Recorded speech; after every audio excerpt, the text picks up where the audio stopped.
तो भैया जी फाइनली चित्रकला आलेखन का भी पेपर हो गया है। बच्चों ने भेजा, कहा सर आंसर की दे दीजिए। हालांकि पूरे प्रदेश में मुझे लगता है एक ही पेपर आया, एक ही सेट मुझे बच्चों ने भेजा है। तो एक ही सेट आया होगा।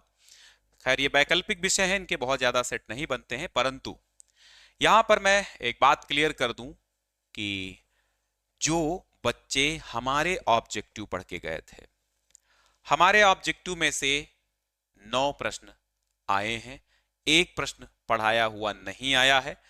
10 में से कहें अगर एक यहां पर त्रुटिपूर्ण प्रश्न मुझे लग रहा है, तो 10 में से 8 के 8 अंक हमारे एक वीडियो ऑब्जेक्टिव व्याख्यात्मक हल से आया है।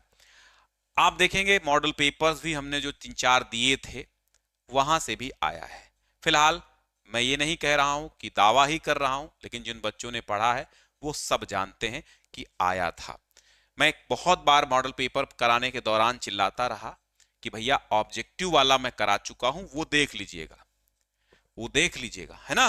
तो बहुत सारे बच्चों ने देखा, बिल्कुल मजा आ गया, अच्छे से कर लिया है। ठीक, अब यहां देखिएगा, यहां पर मैं हिंदी मीडियम ही करा देता हूं।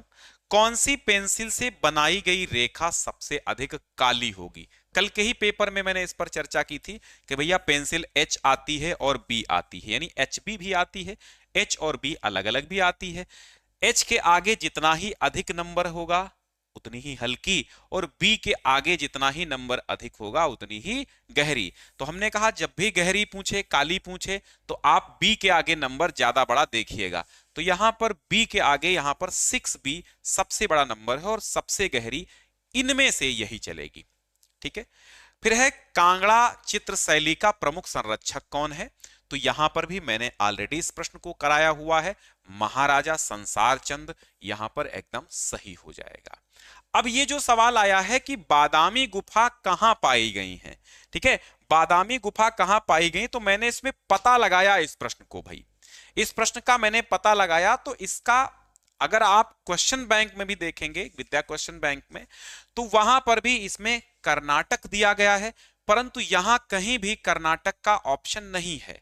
हो सकता है कि वहां पर कुछ और नाम हो, आईहोल हो, रायगढ़ हो, औरंगाबाद हो, मिर्जापुर हो, बट औरंगाबाद एक एक मैंने गूगल सर्च किया, गूगल पर भी कर्नाटका दिखा रहा है। औरंगाबाद एक एक जगह मैंने देखा कि किसी फेसबुक पर मुझे दिखा कि औरंगाबाद है। तो दरअसल इस प्रश्न को तो मैं डाउट ही में रखता हूं, क्योंकि औरंगाबाद यहां पर अगर आपने लगाया तो सही भी हो सकता है, क्योंकि औरंगाबाद तो एक जगह मिला गूगल पे, लेकिन गूगल की मैं बात पूर्णतया नहीं मानता हूं। तो बादामी गुफा कुल मिला के कर्नाटका इसका सही जवाब है, लेकिन वो इसमें ऑप्शन में नहीं है, तो मैं क्या कर सकता हूं। फिर अगला है तैल रंग का चित्र बनाने के लिए कौन सा कागज उपयुक्त है? तो ऑयल स्केचिंग पेपर पहले से ही बताया था। और यहां पर आधुनिक भारतीय चित्रकला का प्रथम चित्रकार किसे माना जाता है? कल या परसों के ही पेपर में कराया था, अवनींद्रनाथ ठाकुर यहां पर सही जवाब हो जाएगा, है ना, अवनींद्रनाथ ठाकुर। ठीक है, और अगला सवाल क्या है? अवनींद्रनाथ ठाकुर। हाँ, एक ये वाला जो सवाल है, तो ये दो जो सवाल, एक पहला जो बताया मैंने बादामी गुफा वाला, और ये एक व्यक्ति चित्रण वाला, ये तो खैर नया आ गया है, ये किसी बुक में नहीं है, मतलब जो हमने पढ़ा उसमें हमको नहीं मिला। व्यक्ति चित्रण किसके शासनकाल में था? हालांकि गूगल पे एक जगह जहांगीर बता रहा है, तो जहांगीर वो भी हो सकता है, अकबर भी हो सकता है, इसलिए ये भी प्रश्न हमारा क्या है, डाउट वाला है। ठीक है, क्योंकि ये मेरा पढ़ाया नहीं है तो मैं इसको कह भी नहीं सकता हूं। ठीक, मार विजय भित्ति भित्ति चित्र अजंता की कौन सी गुफा में है? तो गुफा संख्या 1 है। क्या है? गुफा संख्या 1 में है। ये भी मैंने ऑब्जेक्टिव में पढ़ाया था। रंगों पर बड़ी अच्छी खासी चर्चा की थी कि भाई द्वितीयक रंग, कल ही के पेपर में की थी, द्वितीयक रंग कौन है, प्राथमिक रंग कौन है। तो द्वितीयक रंग कौन सा है जो दो प्राथमिक रंगों से बने? तो ला पीनी हमने कहा था, यह प्राथमिक रंग है, और बैंगनी जो है लाल और नीला मिला के बनता है बैंगनी, तो इसलिए बैंगनी द्वितीयक है। तो यहां पर बा ऑप्शन हो जाएगा। अनुदृश्य या पर्सपेक्टिव, पर्सपेक्टिव किस अनुभूति का बोध कराती है? ये हमने ऑब्जेक्टिव में कराया था जब टॉप 100 कराए थे। तो अनुदृश्य या पर्सपेक्टिव ये दूरस्थ तथा निकटस्थ, ऑप्शन नंबर आ यहां पर सही हो जाएगा। और भारत में कंपनी चित्रण शैली का प्रमुख केंद्र क्या था? तो यहां पर जो सही जवाब है वो आपका पटना है। ठीक है, तो यहां पर पटना है, और ये भी मैंने करा रखा था ऑब्जेक्टिव में। ना माने तो आप वीडियो जाकर के देख सकते हैं, ठीक है, उसकी कोई जरूरत नहीं है। आपने जो लिखा ठीक लिखा है, उसकी चिंता मत करो, क्योंकि ये तो केवल 10 अंकों के थे। 90 का तो आप मार के आए हैं यार। नहीं, बहुत सारे बच्चे क्या करते हैं, इन 10 के चक्कर में अपना माथा टेंशनाइट कर लेते हैं। लेकिन इन 10 के चक्कर में क्या मतलब भाई, 90 का तो आप सही करके आए हैं। वो 90 के चित्र बना के आए हैं। 90 में कितना भद्दा आपने चित्र बनाया हो, कितना खराब बनाया हो, 80 और 70-80 तो मिल ही जाएंगे, 80 के आसपास तो मिल ही जाएंगे भाई। तो कुछ तो यहां सही हो जाएंगे, कुछ उसमें तो, अगर आपने सबसे टेढ़ा चित्र बनाया है तो 70-80 मान के चलिए। सबसे खराब आपको लगता है कि मुझसे खराब किसी ने नहीं बनाया, तब भी आपको 70-80 के बीच में अंक मिल ही जाएंगे, है ना। तो उसकी चिंता मत करो कि ऑब्जेक्टिव में गड़बड़ हुए। हालांकि 2 अंक तो दो प्रश्न तो मेरे डाउट में ही खुद ही हैं, क्योंकि वो वाला में ऑप्शन ही नहीं है।